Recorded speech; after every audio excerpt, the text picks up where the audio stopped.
સુરત શહેરમાં મોડી રાતથી વરસાદ જોવા મળી રહ્યો છે। વીજળીના કડાકા ભડાકા સાથે ધોધમાર વરસાદ પડ્યો। કતારગામ, લાલ દરવાજા અને રાંદેર વિસ્તારમાં ધોધમાર વરસાદ પડ્યો। અમરોલી, વરાછા અને જહાંગીરપુરામાં વહેલી સવારે વરસાદ પડ્યો। વરસાદ વરસતા લોકોને ગરમીથી આંશિક રાહત મળી।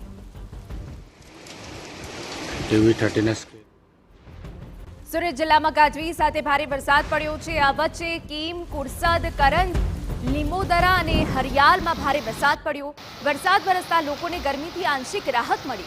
કમોસમી વરસાદથી ડાંગર, તલ અને કેરીના ખેડૂતોને નુકસાન થયું છે। તો દક્ષિણ ગુજરાતમાં ભારે વરસાદની આગાહી વચ્ચે સુરતમાં પણ ઘણા સમયથી બદલાયેલું વાતાવરણ જોવા મળી રહ્યું છે। ત્યારે મોડી રાતથી ભારે વરસાદ સુરતમાં પડ્યો છે। સુરતના અનેક જે ગ્રામ્ય વિસ્તારો છે ત્યાં વરસાદ જોવા મળી રહ્યો છે અને આગામી હજુ 1 કલાકમાં દક્ષિણ ગુજરાતમાં ભારે વરસાદની આગાહી છે અને સુરતમાં મોડી રાતથી જ ભારે વરસાદ પડી રહ્યો છે। કીમ, કુરસદ, લીંબોદરા સહિત જે ગ્રામ્ય વિસ્તાર છે ત્યાં વરસાદ પડ્યો છે।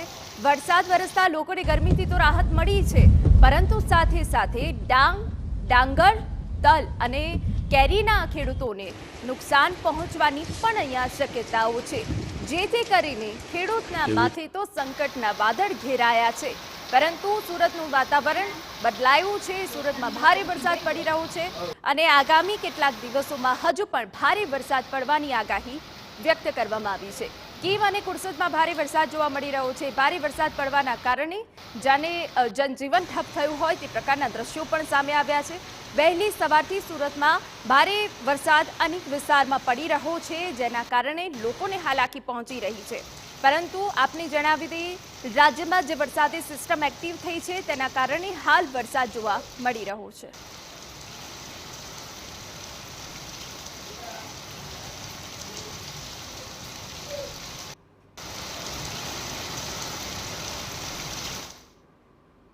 તો સુરત જિલ્લામાં ગાજવીજ સાથે ભારે વરસાદ પડી રહ્યો છે। તે વચ્ચે અમારા સંવાદદાતા બળદેવ સુથાર વધુ વિગતે વાત કરવા જોડાઈ ગયા છે।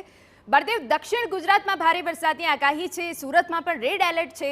કયા કયા વિસ્તારોમાં કેવો વરસાદ દેખાઈ રહ્યો છે?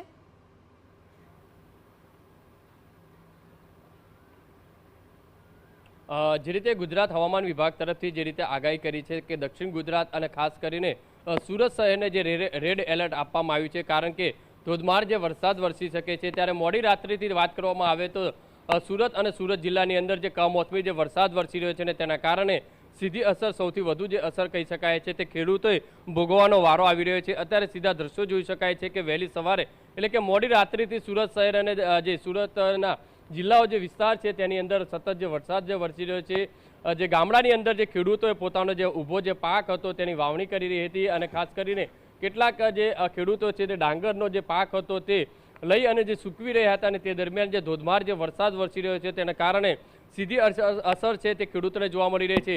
હવામાન વિભાગ તરફથી પણ જે રીતે આગાહી કરી છે કે આવનારા 3 થી 4 દિવસની અંદર જે ધોધમાર જે વરસાદ છે વરસી શકે છે, કારણ કે દક્ષિણ ગુજરાતના કેટલાક વિસ્તારોની અંદર જે વરસાદી જે સિસ્ટમ છે તે એક્ટિવ થઈ છે। અત્યારે સુરત શહેરની વાત કરીએ તો સુરત શહેરની અંદર જ્યારે વરસાદી વાતાવરણ જે રીતે જોવા મળી રહ્યું છે, ધોધમાર જે વરસાદ જે વરસી રહ્યો છે ખાસ કરીને, અને જે વાદળછાયું વાતાવરણ, જે કાળા ડિબાંગ છે તે વાદળો છે તે જોવા મળી રહ્યા છે।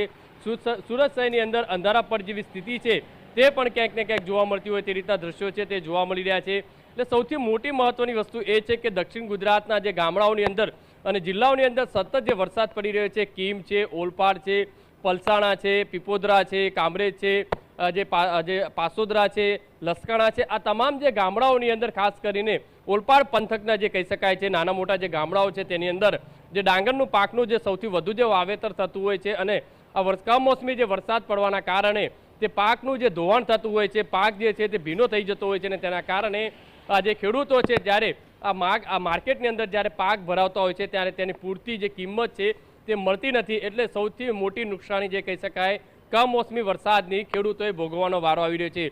દક્ષિણ ગુજરાતની હજુ પણ 3 થી 4 દિવસ સુધી આ રીતની સ્થિતિ છે, વરસાદી વાતાવરણ છે તે પણ જોવા મળશે તેવું હવામાન વિભાગ તરફથી આગાહી કરવામાં આવી છે। જી બિલકુલ, આભાર બળદેવ તમામ વિગતો બદલ। તો સુરતના અનેક ગ્રામ્ય વિસ્તાર હોય કે સિટી વિસ્તાર હોય ત્યાં વરસાદ જોવા મળી રહ્યો છે।